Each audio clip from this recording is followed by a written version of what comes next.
Hello everyone, welcome once again in my class Priya Ki Path Shala. In our last video we have discussed about the double fertilization, and at the end of double fertilization the petal, the stamen, the style and the other floral appendages are fall off from the plant. Now in today's topic we will discuss about the post fertilization changes going on in the plant.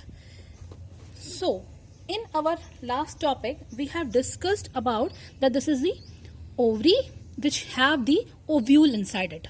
Okay, in post fertilization changes the ovary, first of all I just told you that petal, stamens and style they are fall off, but in some cases calyx remain with the plant. आपने देखा होगा brinjal, जब हम brinjal बचपन में diagram बनाते थे brinjal का तो हम कुछ ऐसे करके बनाते थे. तो this is nothing, this is the calyx of the floral appendages जो फ्रूट के साथ वहीं रह जाता है. ठीक है, सो पोस्ट फर्टिलाइजेशन चेंजेस में अगर हम बात करेंगे तो हम बात करते हैं कि जब फर्टिलाइजेशन हो जाएगा उसके बाद ओवरी जो है वो किस में बदलेगी. तो सबसे पहला रोल ओवरी का है जो किस में बदलती है, हमारी फ्रूट में चेंज हो जाती है first of all. Second of all, the ovule inside the ovary, this ovule inside the ovary forms the seed. Very important topic for examination point of view. Integument, मैंने आपको उस दिन बताया था इंटेग्यूमेंट क्या होते हैं. जो ये आप आउटर कवरिंग देख रहे हैं जिसको हम इंटेग्यूमेंट के नाम से जानते हैं, this integument changes into the seed coat. Hard covering होती है सीड के बाहर जिसको सीड कोट के नाम से जानते हैं. And last this PEN, this PEN जो आपने पढ़ा था, जो पीईएन आपने पढ़ा था कि क्या है, प्राइमरी एंडोस्पर्म न्यूक्लियस, जो किसके थ्रू बनता है, ट्रिपल फ्यूजन के थ्रू बनता है. This in turn give rise to the endosperm. Very important. Okay, and these आपने देखा था जो अपर सेल चलाइजल, ये जो चलाइजल एंड है और जिसको हम क्या कौन सा एंड कहते हैं, माइक्रोपैलर एंड कहते हैं. तो चलाइजल एंड में we have 3 cells antipodals again degenerated. In at the end of micropylar cell we have the synergids with the filiform apparatus again degenerated. तो जब जाइगोट फॉर्मेशन हो गई है तो जाइगोट फॉर्मेशन क्या बनाएगा, हमारा एम्ब्रियो सैक बनाएगा. Okay, so here are the various post fertilization changes going through in a plant, especially angiospermic plant or flowering plant की बात हो रही है यहाँ पे. ठीक है, not in the lower plant, they will occur in the higher plant or in the flowering plant. आपके एग्जाम में चाहे वो एम्स हो, चाहे वो नीट हो, चाहे आपके होम एग्जाम्स हो, उन सब में आफ्टर फर्टिलाइजेशन जो चेंजेस होते हैं किसी प्लांट के अंदर ही जरूर आते हैं. So ovary becomes fruit, ovule becomes seed, integuments become seed coat, PEN primary endosperm nucleus becomes endosperm and the zygote forms the embryo sac or later on the embryo, not embryo sac, it is completely एक embryo बना देगा बाद में. And the antipodals and the synergids they are degenerated. Okay, now अब हम बात करते हैं इस एंडोस्पर्म के बारे में.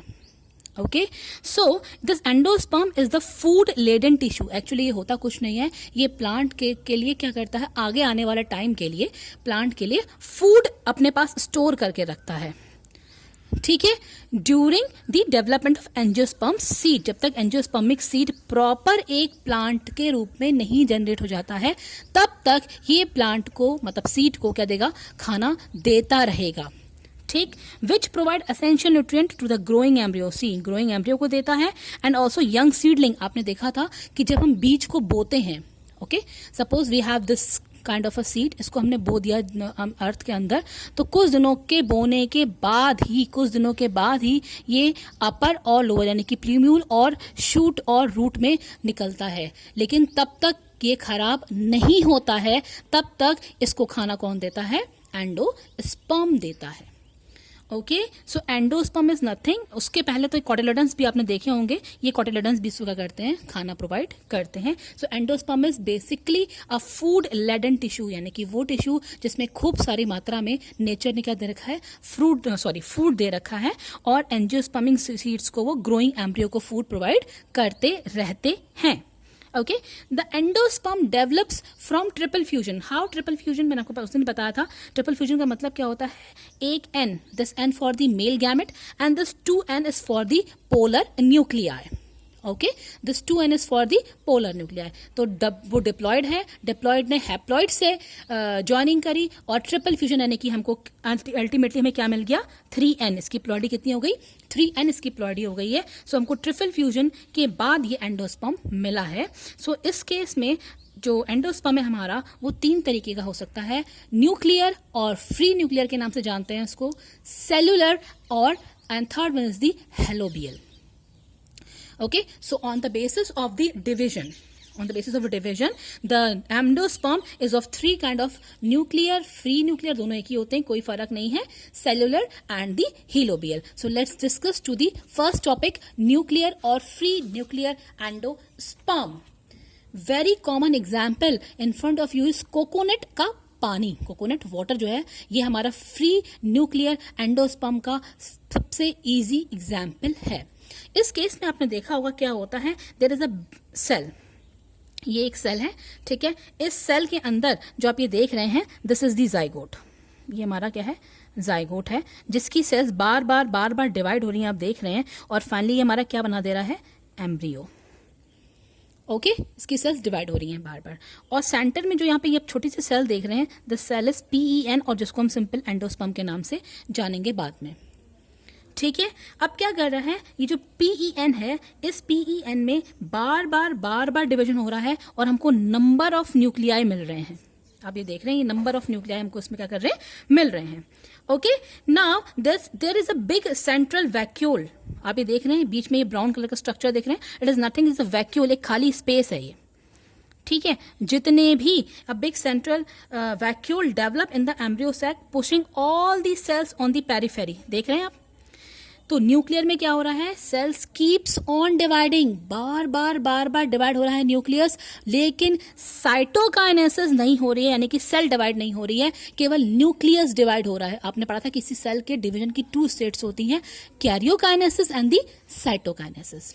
ओके, आप यहां पे देख रहे हैं only nucleus keeps on dividing but cell is not dividing here. Okay, और जो वैक्यूल बन रही है उसने सारे न्यूक्लियस को पेरीफेरी यानी कि सेंटर साइड में लाके रख दिया है at a starting point. Later on कुछ टाइम के बाद ही the free nuclear come to lie between, ये फ्री न्यूक्लियस आपने देखा था, ये सब के सब धीरे धीरे बीच में आ गए हैं, और जो वैक्यूल की जो सेल आउटर मोस्ट सेल थी, जो लेयर थी, वहां पे भी इन लोगों ने धीरे धीरे करके फॉर्मेशन स्टार्ट कर दी टिश्यू की। Okay, this is the very most common type of endosperm. So, in case of free nuclear endosperm formation found in the coconut water, in this there is pan. Okay, the pan is keeps on dividing and nucleus is keeps on dividing. Later on, there is no cell wall formation or cytokinesis occur here in the earlier stage. Later on, धीरे धीरे क्या होता है कि बाद में जब पूरा न्यूक्लियस डिवीजन हो जाता है, तब जाके बाद में सेंट्रल सेल्स क्या होती हैं बननी शुरू होती हैं। ओके, नोट, इसका नोट क्या है, PEN, दिस PEN और primary endosperm nucleus divides mitotically without the formation of the walls नहीं बनेंगी, इसीलिए इसको हमने फ्री न्यूक्लियर कहा है। इससे जो कोकोनट का जो पानी होता है वो हमारा फ्री न्यूक्लियर का क्या है एग्जाम्पल है। बेसिकली हम वो सब क्या पी रहे हैं, न्यूक्लियस पी रहे हैं। Okay, second is the cellular endosperm. In this example is again coconut, लेकिन कोकोनट की जो मलाई खाते हैं ना, व्हाइट पार्ट होता है जो हार्ड सा होता है, that is the cellular endosperm. Okay, और दूसरा हमारा एग्जाम्पल है बाल्सम, या तीसरा एग्जाम्पल आप कह सकते हैं धतूरा। बचपन में देखा होगा आपने, कांटे जैसा होता है, शिव जी के व्रत में बहुत चढ़ता है वो, ठीक है। तो सेलुलर एंडोस्पर्म के केस में वी हैव दी कोकोनट की जो व्हाइट वाली जो ऊपर की लेयर होती है, मलाई जिसको हिंदी में कहते हैं वो, और बाल्सम और धतूरा। In this what's going on, there is a central cell, या जो हमारे पास सेल है, ठीक है, a big cell is there. उस सेल में ये हमारा जाइगोट है और ये हमारा क्या है PEN है। ओके, उस सेल में डिवीजन होते हैं, एक बार ट्रांसवर्स, एक बार लॉन्गिट्यूडनल डिवीजन होगा। जब ट्रांसवर्स और लॉन्गिट्यूडनल डिवीजन हो जाएंगे, धीरे धीरे क्या होगा, हमारा एक कॉमन, आप देख रहे हैं कॉमन सेल बन रही है, ठीक है। कॉमन सेल में we have number of cells है, बहुत सारी सेल्स आपको दिख रही हैं। तो लेटर ऑन, ठीक है, free nuclei come to lie between, जो इसमें आप ये देख रहे हैं, the first nuclear division of the primary endosperm nucleus is followed by the formative of either longitudinal, या तो लॉन्गिट्यूडनल हो गया है, या क्या हो गया है, ट्रांसफर्स हो गया है, ठीक है। धीरे धीरे क्या हो रहा है, सेल के आउटर वॉल यानी कि जो सेल की वॉल आप देख रहे हैं, सेल की वॉल में okay subsequently nuclear division and the wall formation result in the formation of a cellular type. जो सेल की वॉल है इसके बाहर हमको सेल्स दिख रही हैं, अंदर हमारे पास केवल न्यूक्लियस है, लेकिन बाहर हमारे पास क्या है, सेल वॉल है और सेल है। तो अब ये कह सकते हैं कि जो न्यूक्लियर डिवीजन होता है हमारा, ठीक है, वो फाइनली हमारा सेल वॉल फॉर्मेशन को लेगा। तो न्यूक्लियर के बाद हमारा कौन सा डिवीजन हो जाएगा, सेलुलर डिवीजन हो जाएगा। इसलिए पहले पानी बनेगा और फिर क्या बनेगी, मलाई बनेगी। आप ऐसा भी कह सकते हैं। ओके, दिस सेलुलर डिवीजन आप ये देख रहे हैं कि द सेल है, सेल फर्स्ट ट्रांसवर्स डिवाइड हो रही है, फिर लॉन्गिट्यूडनल डिवाइड हो रही है, मींस ओनली न्यूक्लियस डिवाइड हो रहा है बार बार। और जब पूरा डिवाइड हो जा रहा है उसके बाद इसकी आउटर जो ये हमारा बाउंड्री है, इसके बाहर ये डिवीजन स्टार्ट हो रहा है। ओके, नाउ थर्ड, अच्छा okay, note in coconut the endosperm is multi cellular. जो एंडोस्पर्म है वो हमारा क्या है, ये जो एंडोस्पर्म हमारा वो क्या बन गया, मल्टी सेलुलर बन गया है अब इन द आउटर पार्ट, बाहर। ठीक है, ये मल्टी सेलुलर है और अंदर क्या है, फ्री न्यूक्लियर है। ये इसकी खास बात है कि सेलुलर वाले में क्या होगा कि जो मल्टी सेलुलर आप ये देख रहे हैं, बाउंड्री चारों तरफ क्या हो रहा है, सेल्स बनी हुई हैं। तो आउटर साइड में मल्टी सेलुलर है और इनर साइड में क्या है, ये फ्री सेलुलर है। मतलब बात वही घूम के आ गई है कि अंदर क्या है, पानी है और चारों तरफ इसकी क्या है, मलाई है। Okay, now third and the last one is the helobial और हीलोबियल एंडोस्पर्म। इसका एग्जाम्पल स्पेशली ये प्रेवेलेंट होता है मोनोकॉट प्लांट में। इसकी खास बात ये है, मोनोकॉट प्लांट में प्रेवेलेंट होता है, उसमें ज्यादा पाया जाता है। इसमें आपने पढ़ा था कि किसी भी ओव्यूल के दो पार्ट होते हैं, एक चलाइजल है और एक माइक्रोपाइलर एंड है। इसमें क्या है, जो पीईएन जो हमारी जो मेन सेल थी, प्राइमरी एंडोप्लाज्मिक न्यूक्लियस जो हमारे पास था, वो हमारा चलाइजल एंड में चले जाता है बेसिकली। ठीक है, और फर्स्ट जब न्यूक्लियर डिवीजन होगा तो एक जो सेल है ये दो पार्ट में बन जाएगी। पहली आपको दिख रही है माइक्रोपाइलर सेल जो बड़ी होती है, ओके, और दूसरी क्या होती है, चलाइजल सेल जो माइक्रोपाइलर की कंपैरेटिवली क्या होती है, छोटी होती है। ये इसकी खास बात है, पहली बात। दूसरी बात, उसमें क्या होता है, इन जनरली क्या होता है, जो चलाइजल सेल्स होती हैं दे डू नॉट डिवाइड, या तो ये डिवाइड नहीं होंगी या ये डिवाइड होंगी तो जिस रेट में हमारा माइक्रोपाइलर सेल डिवाइड हो रही है उस रेट में डिवाइड नहीं होती हैं। ओके, तो बेसिकली जो माइक्रोपाइलर हमारे पास सेल बन के आई है, ये माइक्रोपाइलर सेल ये बार बार अगेन आप ये देख रहे हैं, सेल वॉल फॉर्मेशन नहीं है, केवल न्यूक्लियर डिवाइड हो रहा है, इसलिए मैंने लिखा है फ्री न्यूक्लियाई है। ओके, सो सेल वॉल्स नहीं है यहाँ पे कहीं भी। ठीक है, बस बेसिक इसमें आपको ये ध्यान रखना है कि ये हेलोबियल काइंड ऑफ एंडोस्पर्म है जो मोनोकॉट प्लांट्स में प्रिवेलेंट होता है। फर्स्ट ऑफ ऑल जो पीईएन हमारे पास था, प्राइमरी एंडोस्पर्म न्यूक्लियस, उसमें एक डिवीजन होगा और एक जो सेल है वो दो में, माइक्रोपाइलर सेल और चलाइजल सेल दो में डिवाइड हो जाएगी, जिसमें माइक्रोपाइलर सेल जो होगी वो बड़ी होगी साइज में और चलाइजल सेल्स क्या होगी, साइज में छोटी होगी। सेकेंड, जो चलाइजल सेल है उसमें या तो डिवीजन नहीं होता है या जिस रेट से माइक्रोपाइलर सेल में डिवीजन हो रहा है उस रेट्स का आधा या बहुत कम होता है। ओके, जो चलाइजल एंड है हमारा वो बाद में जनरली एक एज अ हॉस्टोरियम की तरह, हॉस्टोरियम क्या होता है, किसी पे अटैच करने के लिए, ठीक है, उसकी तरह फंक्शन करता है, उसकी तरह एक्ट करता है। अब न्यूक्लियस ऑफ लार्ज माइक्रोपाइलर आप ये देख रहे हैं, जो लार्ज माइक्रोपाइलर का न्यूक्लियस था, it keeps on dividing repeatedly और हमारा फ्री न्यूक्लियर डिवीजन शो हो जाता है। अगेन इसका नोट यही है कि जो पीईएन है उससे हमको दो सेल मिल रही हैं, micropylar cell M.C and chalazal cell CC।